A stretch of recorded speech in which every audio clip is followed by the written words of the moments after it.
अहिल्यानगर जिले के राहता तालुका के एक रुके गांव में दहेज प्रताड़ना से तंग आकर 23 वर्षीय विवाहिता द्वारा आत्महत्या किए जाने की सनसनीखेज घटना सामने आई। मृतका का नाम प्रिया शुभम धड़े बताया गया है। जानकारी के अनुसार मई 2024 से लेकर 3 मई 2026 के बीच प्रिया को उसके ससुराल पक्ष द्वारा लगातार मानसिक और शारीरिक रूप से प्रताड़ित किया जा रहा था। आरोप है कि घर निर्माण के लिए मायके से 4 लाख रुपए लाने की मांग को लेकर उसे बार बार मारपीट, गाली गलौज और भूखा रखकर परेशान किया गया। लगातार हो रहे अत्याचार से परेशान होकर प्रिया ने अपने पिता के घर के पास स्थित एक कुएं में छलांग लगाकर आत्महत्या कर ली। आत्महत्या से पहले उसने व्हाट्सएप संदेश के जरिए अपने परिजनों को ससुराल में हो रहे अत्याचार की जानकारी भी दी। इस मामले में अनिल बाला साहेब बोर्ड की शिकायत पर राहता पुलिस ने पति शुभम, ससुर राजेंद्र आवा साहेब ढगे और सास प्रतिभा राजेंद्र ढगे के खिलाफ मामला दर्ज किया। आरोपियों पर भारतीय न्याय संहिता की विभिन्न धाराओं के तहत केस दर्ज कर आगे की जांच महिला पुलिस उप निरीक्षक कोमल कुमावत कर रही है। कम उम्र में दहेज प्रताड़ना से तंग आकर विवाहिता द्वारा उठाए गए कदम से पूरे राहता तालुका में आक्रोश का माहौल है। आपणच होतो लग्न करायला तिच्यावाला।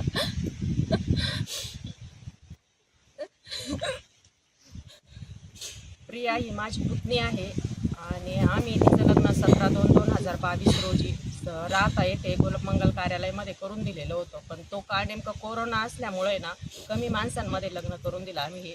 पण त्यांची अपेक्षा होती का त्यांनी सिद्धी संकल्पमध्ये मोठं लग्न करून द्यावं। पण मग कोरोनाची परिस्थिती असल्यामुळे आम्ही ते लग्न साधं आणि सिंपल पद्धतीने केलं। लग्नावरून त्यांनी नंतर तिला त्रास द्यायला सुरुवात केली। तुझ्या घरच्यांनी लग्न व्यवस्थित करून दिलं नाही, आमचे कोणत्याच अपेक्षा पूर्ण केलेल्या नाहीये। त्यानंतर त्यांनी तिला पैशाची पण मागणी करत होते, त्यासाठी तिला शारीरिक पण छळ करायचे तिचा। आणि तिचे मिस्टर हे नाशिकला होते बँकेमध्ये, पण मग तिकडं ते दारू पिऊन पण तिला आहे ना मारायचे, रात्रीचा पण त्रास द्यायचे तिला। तिथं कुणीच नसताना, दोघंच असताना तिच्यावर खूप मानसिक पण छळ करायचे तिचा। आणि तिला इथून निघून जाय, तिची मुलगी आहे श्रेया 2.5 वर्षाची, ती पण त्यांनी तिच्याकडून हिसकावून घेतली आणि तिला ती दिलीच नाही। ती त्या मनस्थितीमध्येच नव्हती, तिचं बाळ हिसकावून घेतल्यामुळं ती इकडं आली। पण तिला आम्ही समजून सांगायचं, पण काय तिने काय विचार केला आणि काय नाही, ते घरच्यांच्या त्रासाला वैतागूनच ती स्वतःनीच आत्महत्या केलेली आहे तिने।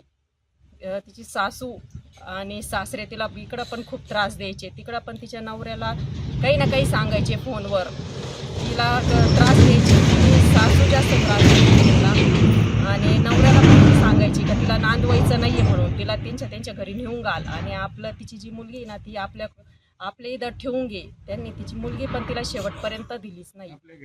आणि ते कशाची चोरी झालेली? सोन्याची चोरी केली, सासूची पोत आणि आमच्या पोरीची पोत।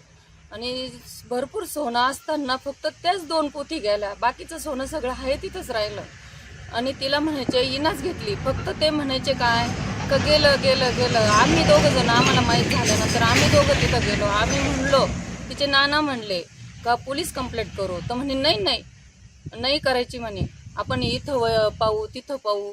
असे ब्राह्मण गुरु परत असे थोडक्यात विचारायचे ते का कुठं असन काय असन, तर ते तिथं त्यांच्या तिकडले सांगायचे का घरातच आहे। आणि मग बाकीचं मग तिथून आल्यानंतर चर्चा व्हायची तिथं। मग आम्हाला वाटलं आमच्या पोरीवर शंका घेऊ राहिले, तर मी गेले, म्हणलं बाले तू घेतलं का? तर बाली म्हणे हाय काके काय बोलती तू, मी कसं काय माझ्या घरातली चोरी करीन। आणि मग ती मला बोलल्यानंतर मग मी यांना सांगितलं, तिनं पण नाही घेतलेलं। आणि मग घेतलं का कोणी घेतलं, हे सोनं कोणी चोरलं? मग आम्हाला नंतर हळूहळू शंका यायला लागली, हे कंप्लेंट करीना, घरात काही असं रिक्स घेईना कशाची। आणि मग आम्ही लगेच शंका खाल्ली की हे सोनं तिच्या सासूनीच चोरलेलं आहे। पण बालीचं नाव घेतलं त्याच्यात, प्रियानी घेतलं। आणि घेतलं कसं, प्रियानी चोरलं तर चोरलं, आई वडिलांकडे नेऊन दिलं आणि आई वडिलांनी तिच्या लहान्या बहिणीचं लग्न करून दिलं। तर मी म्हणलं आम्ही हरामाच्या पैशांवर एवढं लालची नाही, आमच्या मनगटात भरपूर बळ आहे, आम्ही त्याच्यावर लग्न केलेलं आहे। म्हणलं आमच्या तुमच्या सोन्यावर लग्न नाही केलेलं, असं मी त्यांना बोलले। तिथं बालीला बोलले, बालीच्या नवऱ्याला पण बोलले।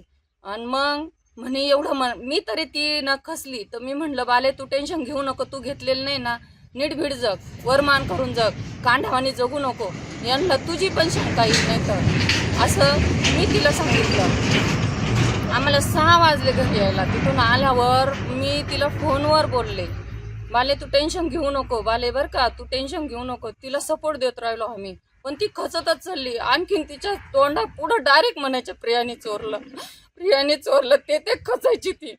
आत्ता बी सोसायटी झालं तिचं, तिनं मोबाईलमध्ये पण लिहून ठेवलं की मी सोनं चोरलं नाही, अक्काचे पैसे पण चोरले नाही. अक्काचे पैसे चोरीला गेले तरी म्हणायची मी नाही चोरलं, 500 रुपयांनी माझं काय होणार, परपंच होणार आहे का, तरी नाही म्हणायची ती. तरी ते म्हणायचे नाही प्रियानेच चोरलं. सगळ्यांना ती मला म्हणली, म्हणे अक्क काकी म्हणे अख्ख्या वस्तीवर तिने माझा बोबाटा केला का, प्रिया घाण आहे, प्रिया पालथ्या पायाची आहे, परत माधवनं म्हणायची, लई बोलायची, लई शिव्या द्यायची म्हणे ती मला. तरी हिला जीव मुठीत धरून राहिली, जगली. आम्ही म्हणायचो थांब थांब, दम धर, दुसऱ्याचं लग्न होऊ दे, मग आपाप शांतता होईल. आपाप न म्हणतोय सासू थांब, दम धर. तिला दमच निघाला, तिने लगेच विहिरीत जीव दिला.